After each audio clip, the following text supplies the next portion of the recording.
Young people who are in jail or detention are getting a chance at a college education through Dixie State University. What an opportunity. Fox 13's Sydney Glenn takes an in-depth look at this new effort at juvenile justice reform in the Beehive State. I'm 18 years old and I've been locked up for about 9 months. This young man's mistake landed him in a place like this.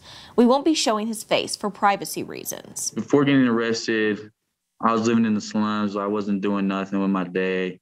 I was homeless here every day and now. Through a computer screen, he tells us how he never thought he'd even graduate high school.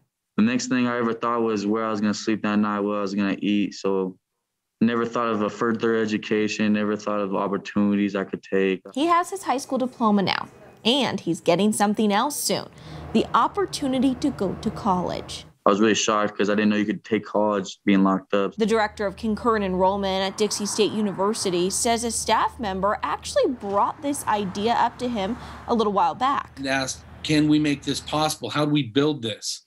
And I took a look at it and I said, there's at least 5 things that are going to make this impossible. Then the pandemic hit, and DSU ended up investing a whole lot of money in technical advancements. And a couple months later, I called him back and I said, remember those 5 things? All gone. And it can be either concurrent enrollment, where it counts for high school and college, or if they're done with high school, they can work towards an associate's or a bachelor's. Vera Institute of Justice reports access to education in prisons increases the likelihood of employment and saves taxpayers money because they are about 40% less likely to end up back in custody. That's one of those kind of data points you see when, and you're looking at your system, you're saying, wow, that's big bang for the buck. Brett Peterson is the director of juvenile justice services here in Utah.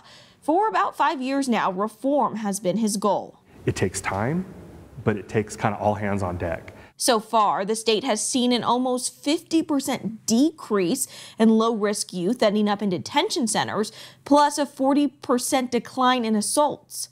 As you have an aging population and they're going to go back out into the community, we have to think about vocational, job skills, and higher education. Offering college classes to incarcerated youth is expected to help bring even better outcomes. Hopes for the future is to get out and make a steady income the right way and find a house I could live in with my brother. Well, Peterson says that juvenile justice reform here in Utah has been extremely successful. The hurdle they really face is once the youth are let out, trying to make sure that they don't end up coming back. He says that's really the focus that they have right now. In Salt Lake City, Sydney Glenn, Fox 13 News, Utah. The latest data from Utah Juvenile Justice Services shows about 13% of youth released from secure care custody have been charged with 1 or more new felonies within 90 days. Now, the director of Juvenile Services says they are working to get mentors and access to jobs as well as education for those who have been released so they don't end up back in the system.